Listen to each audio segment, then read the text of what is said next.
The story of Nestle begins with the birth of a boy in Frankfurt in 1814. Henry Nestle was the 11th of 14 children and was born into a family of glaziers, where the trade of cutting and fitting glass had been passed down from father to son for many generations. However, as Henry got older, he became fascinated with chemistry and decided he wanted to become a pharmacist instead of going into the family trade, which caused a bit of a rift between him and his dad.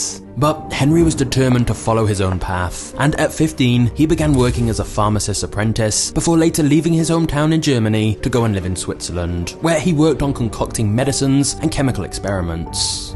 It was here in Switzerland that Henry would start one of the biggest corporations in the world. In fact, to this day, Vevey in Switzerland remains the headquarters of Nestle. But it wasn't until much later in his life that Henry started Nestle. Before his big break, Henry tried all kinds of different entrepreneurial ideas. Like he started producing and selling liqueurs, vinegars, rum, lemonade, and even fertilizers. But none of his business ideas ever seemed to take off. It wasn't until Henry was in his 50s that he finally had his big breakthrough. It all began when Henry read a report that infant mortality had become extremely high because many women couldn't breastfeed their children, or their children were allergic to the milk.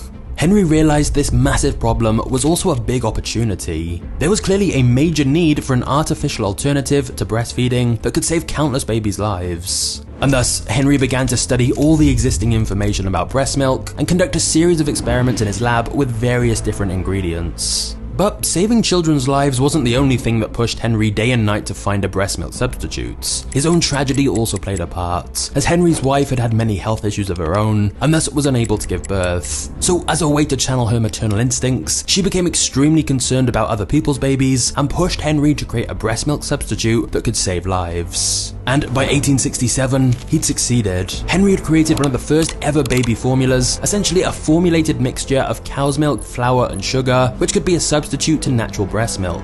Henry then created a company called Nestle to begin selling it. And so you see, Nestle began with such great intentions. A humble guy creating a life-saving product for babies who couldn't breastfeed naturally.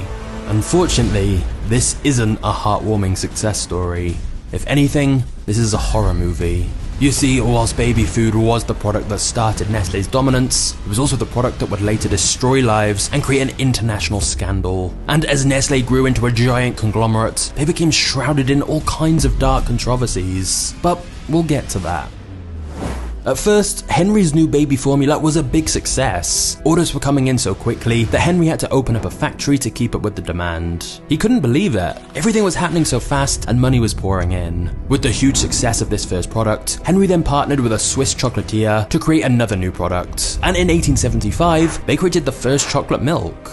In the space of just a couple of years, Henry went from being a small, unknown pharmacist in Switzerland to one of the richest men in the country, and Nestle was growing more and more every month. But in a way, it was all a bit too much for Henry, who was entering the final stages of his life and wanted to relax and spend more time with his wife. And so, a few years later, Henry decided to retire and sell his company. And this is where things get really interesting. You see, the new owners who took over Nestle had big plans to expand the company, and in 1905, they merged with a rival business who sold similar products called Anglo-Swiss, and together they became known as the Nestle Group. By pooling all their resources together instead of competing, it allowed them to more easily dominate the market and expand their product lines. By the 1920s, Nestle was creating new chocolates and different beverages, and by 1938, they'd created the first mass-market coffee. Their timing was great, as instant coffee helped keep soldiers awake during the Second World War, and thus it became included in all emergency rations of every US soldier. As well as creating new products, the Nestle Group quite often just acquired other companies they saw potential in, or that they thought could be serious competition. And so, as the years went by, Nestle's list of products grew and grew, and so did their wealth and power.